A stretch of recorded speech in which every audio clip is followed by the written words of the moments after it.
এই মঞ্চে আল্লামা সাঈদী কথা বলেছেন, ওয়াজ করেছেন। আজকে আমরা যে মঞ্চে কথা বলতেছি এই মঞ্চ হলো আল্লামা সাঈদী রাহিমাহুল্লাহর মঞ্চ।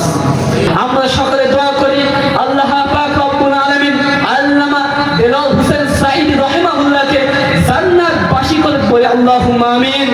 স্বৈরাচার সরকারের ফাঁসির রায় আমরা দেখেছি। আল্লাহর হুকুম ছাড়া গাছের একটি পাতাও নড়ে না। আল্লাহর হুকুমে বাংলাদেশের ছাত্রদের মনে আন্দোলনের জাগ জেগেছিল। আল্লাহর হুকুমে বাংলাদেশের ছাত্ররা আন্দোলন করেছিল। আল্লাহর হুকুমে বাংলাদেশ থেকে স্বৈরাচার বিদায় নিয়েছে। আল্লাহর হুকুমে স্বৈরাচারের ফাঁসির রায় হয়েছে বাংলাদেশে। কথা বলে ঠিক কিনা?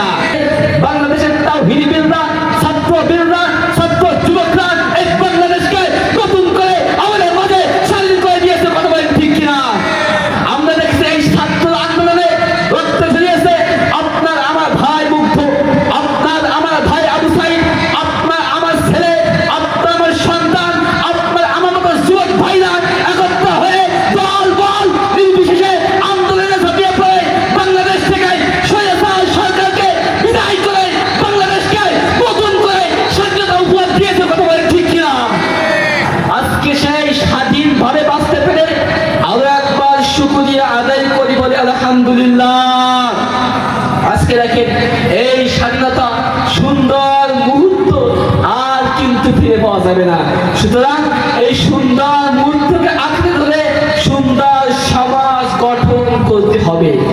আজকে দেখেন তাফসীরুল কোরআন মাহফিল, এই তাফসীরুল কোরআন মাহফিলে বিগত দিনে আমরা দেখেছি আলেমদেরকে, বক্তাদেরকে হক কথা বলার জন্য ফাঁসির রায়, জেলের ভিতরে যেতে হয়েছে। কথা বলেন, এই তাফসীরুল কোরআন মাহফিলে আপনার আমার প্রিয় বক্তা আল্লামা মামুনুল হক সাহেব কথা বলেছেন, যেতে হয়েছে জেলের ভিতরে।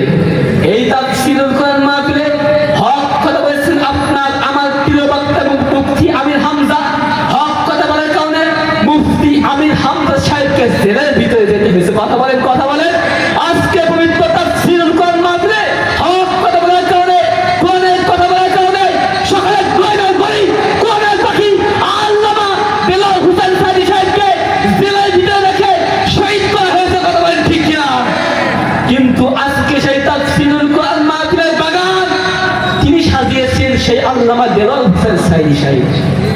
তিনি সাজিয়েছেন কেমন ভাবে ওয়াজ করতে হয়, কেমন ভাবে কোরআনের ছোট্ট ছোট্ট ব্যাখ্যাগুলো মানুষের সামনে সুন্দরভাবে বোঝাতে হয়। আলহামদুলিল্লাহ, আপনাদের এখানে প্রতি বছর নাই, এই বছর মাহফিল হয়েছে। আপনারা খুশি না বেচার? যুবক ভাইরা যারা দাঁড়িয়ে আছে, আপনারা খুশি না বেচার? যদি হন খুশি, মুখে নিয়ে হাসি, আওয়াজ দেবেন একটু বেশি, এমন ভাবে আল্লাহর নামে তাকবীর দিবেন। এই এলাকার যত কোরআন বিরোধী, ইসলাম